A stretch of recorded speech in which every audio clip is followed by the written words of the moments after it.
Bears. They had the first overall pick last year. They've got the 10th pick this year. They can't leave the draft without what, Chris? Well, I think the first thing you just got to state a little bit is they've done really good on the job in free agency, right? They were one of the teams I think we were all impressed with some of the moves they made. Offensively, let's just start there in a broad picture.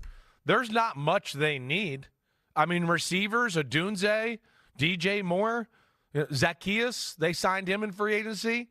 Running back, DeAndre Swift, tight end, Cole Kmet, the O-line. A lot of people think they're going to be looking for a left tackle. I don't know if they might be, but Braxton Jones did a good job last year at left tackle. So I look at the offense and go, if they want to draft somebody on offense, it's just for icing on top of the cake there. That's what it'd be. People sometimes put them in Ashton Genty or something like that. All right, maybe they would make that type of move.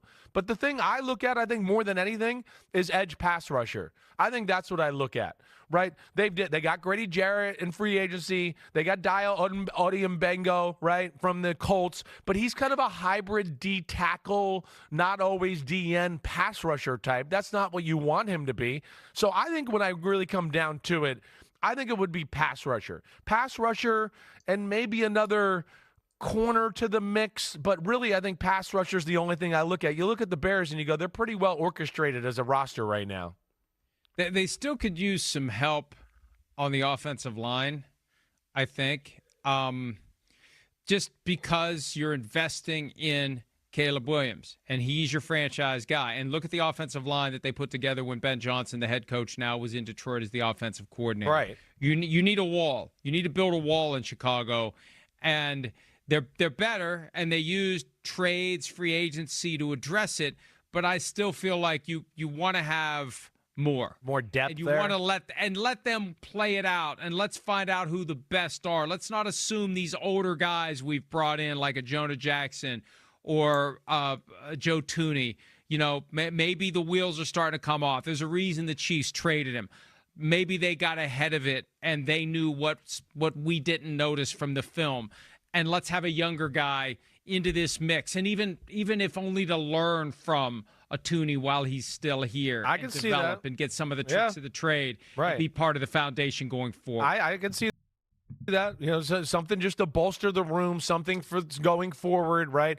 I don't think they probably wasted number 10 pick on a guy like that, like you're explaining, but still, later on in the draft, certainly, I hear you there. The other one, too, I think is safety, right? They got Jaquan Brisker, who's a good football player. Kevin Byard, we know, is up there in years as far as the other safety is concerned, too. So I think like the two I settle on, right? I see your logic with the offensive line, but I think like when I look at those, pick 10, pick 39, pick 41, I got to think pass rusher is a part of one of those three picks. And if they get that really gives them a lot of depth and versatility on their D-line and a big. Yeah. So to me, it's like, I'm not even going to look at it any more complicated than it needs to be, because when I look at, I'm looking at the draft in a slightly different way in terms of the Bears, because I can see the argument for going defense or O-line and whatnot, and you do want to reach a place where you feel 100% confident that you are building a wall for this O-line, because you really do just want to get to the crux of it, because you're still in the evaluation process of Caleb Williams. And so you don't want to be in a position where you're in year 3, year 4, and you're still trying to be like, who is Caleb Williams, right? Like, we still haven't really been able to protect him yet, and this, that. Like, you want to be able to reach that conclusion of exactly what you have, and it's either let's go or goodbye. But I look at this draft and think that this draft is a very weird draft, because there's still a lot of question marks. Last year, we knew for the most part where a lot of these quarterbacks were going to be drafted, or at the very least that they were going to be drafted in the top 10, top 15, whatever it was exactly. And I just feel like there's too many weird dominoes in this draft. Like, there's so many different conversations. Like, is Jackson Dart going to be drafted top 10 now over Shedeur Sanders? Is Shedeur Sanders even going to be? Is he going to be drafted 3 overall, or the Saints looking for him? And now there's potential that the Giants want to trade back, and like all this weird stuff that really opens up kind of like a domino floodgate effect for the Chicago Bears sitting at pick 10. So there's a lot of weird stuff can do, because if the Saints are going to draft Shador Sanders instead of someone else, like it just really kind of changes a lot of different things. If the Giants trade back, et cetera, et cetera. So I'm looking at it through the lens of like, the Chicago Bears just need to stick to their plan. Don't try to overthink it. Don't try to get greedy. Don't try to get too cute. Like, just continue to stack the layups. Just continue to do the clear, obvious, simple decisions. You don't have to go beyond that. Right now, the Chicago Bears are in their stabilization phase. I think they really have built a great roster, and they have the right coaching staff in place. And I do think Caleb Williams will have a lot of success. So don't do anything that just put yourself out there. Don't make things harder than they need to be.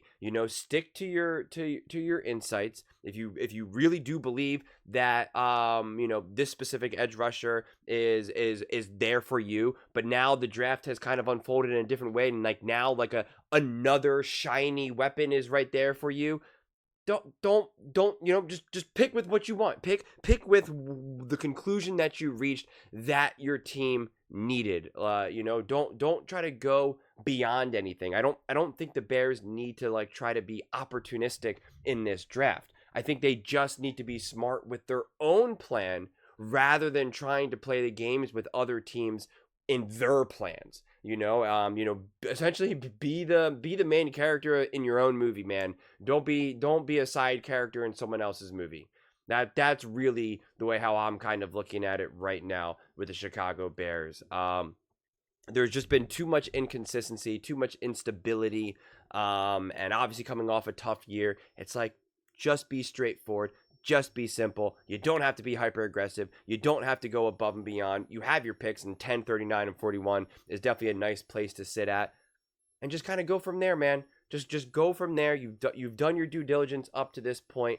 Don't get lost in the potential chaos of those first 9 picks. Just be clear with what you're looking for. And then, of course, I think it's still fair game to have a couple of decision trees where it's hey, if this guy's available, we go here. If he's not available, we go there. You're always going to have that to a degree within the draft, because you obviously don't know exactly who you're going to pick unless you're sneakily picking someone who most people have going in the 5th round, but you're going to pick them in the 1st round, which is obviously not going to happen. So I just think when you're a well-run team, you stack a foundation of the clear and obvious, simple moves. And then once you have that foundation, then I think you can be a little aggressive. Then I think you can be more opportunistic and really try to potentially take advantage of what other teams are potentially looking for and be a little bit more clever. But also considering how this draft is, a lot of people are saying, and I don't have strong feelings about this one way or the other, but a lot of people are voicing their opinion, saying this isn't the strongest draft out there, which is why it's just kind of you can only focus on so many players in a draft in terms of who you're looking to draft. You can only give, you can only do so much background and so much, work in trying to figure out who should you draft at 10. And I don't want to see the Bears get caught off guard because of just a series of dominoes that fall in this draft. And then they kind of do something that they didn't originally